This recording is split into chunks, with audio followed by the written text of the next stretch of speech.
ଆଜିର ଘଟଣା ଉତ୍ତରପ୍ରଦେଶର ଏକ ରେଳ ଷ୍ଟେସନର ସତ୍ୟ ଘଟଣା।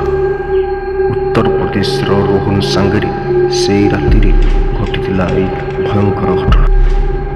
ଇଏ ସେହି ସମୟର ଘଟଣା ଯେତେବେଳେ ରୋହନଙ୍କ ଦାଦାଜୀଙ୍କ ମୃତ୍ୟୁ ଘଟିଥିଲା ଏବଂ ରୋହନ ଉତ୍ତରପ୍ରଦେଶର ବଦାୟୁଁରେ ରହୁଥିଲେ। ଦାଦାଜୀଙ୍କ ମୃତ୍ୟୁ ଖବରକୁ ରୋହନକୁ 50 କିଲୋମିଟର ଦୂରକୁ ଗାଁରେ ଦେବାର ଥିଲା। ତାପରେ ରୋହନ ଆସି ପହଞ୍ଚିଛି ଗୋଟିଏ ସୁନସାନ ବସ୍ ଷ୍ଟାଣ୍ଡରେ। ଭାରି ଭୟ ଲାଗୁଥାଏ ଏବଂ ଭାରି ସୁନସାନ ହୋଇଥାଏ। ସେତେବେଳକୁ ରାତି ହୋଇସାରିଥାଏ। ରାତି 9ରେ ଶେଷ ଟ୍ରେନ୍ ଜାଣି ରୋହନ ରେଲୱେ ଷ୍ଟେସନ ଆଡ଼ିକି ଦୌଡ଼ିବାକୁ ଲାଗେ। ଆଉ ତାପରେ ସେ ସେଠାରୁ ଗୋଟିଏ ଝିଅକୁ ଦେଖେ। ଝିଅକୁ ଟ୍ରେନ୍ ବିଷୟରେ ଜାଣିବା ପାଇଁ ପଚାରିବାରୁ ସେ ଚୁପଚାପ ହୋଇ ଚାଲିଗଲା। ତାର ବ୍ୟବହାର ବଡ଼ ବିଚିତ୍ର ଲାଗୁଥିଲା। ସେ ଜଙ୍ଗଲ ରାସ୍ତା ଆଡ଼କୁ ଯିବାକୁ ଲାଗିଲା।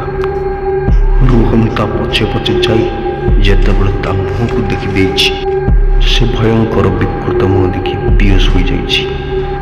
ଆଉ ଚେତା ଆସିବା ପରେ ସେ ଷ୍ଟେସନ ମାଷ୍ଟର ରୁମ୍କୁ ଦୌଡ଼ିକି ପଳେଇଛି। ଆଉ ସେଠାରେ ତାକୁ ଷ୍ଟେସନ ମାଷ୍ଟର ସବୁ କଥା କହିଛି। ବାସ୍ତବରେ ରୋହନ ଯାହା ସାଙ୍ଗେ ଦେଖା କରିକି ଆସିଲା ସେ ଗୋଟିଏ ଅତୃପ୍ତ ପ୍ରେତାତ୍ମା ଥିଲା। କିଛି ବର୍ଷ ତଳେ ଏହି ଜାଗାରେ ସେ ଟ୍ରେନ୍ ଆକ୍ସିଡେଣ୍ଟରେ ମୃତ୍ୟୁବରଣ କରିଥିଲା। ସେଦିନର ରୋହନର ଜୀବନ ବାର ବଞ୍ଚିଥିଲା। ସେହି ଘଟଣାଠୁ ରୋହନ ରାତିରେ କେଉଁ ରେଳ ଷ୍ଟେସନରେ ରହନ୍ତି ନାହିଁ।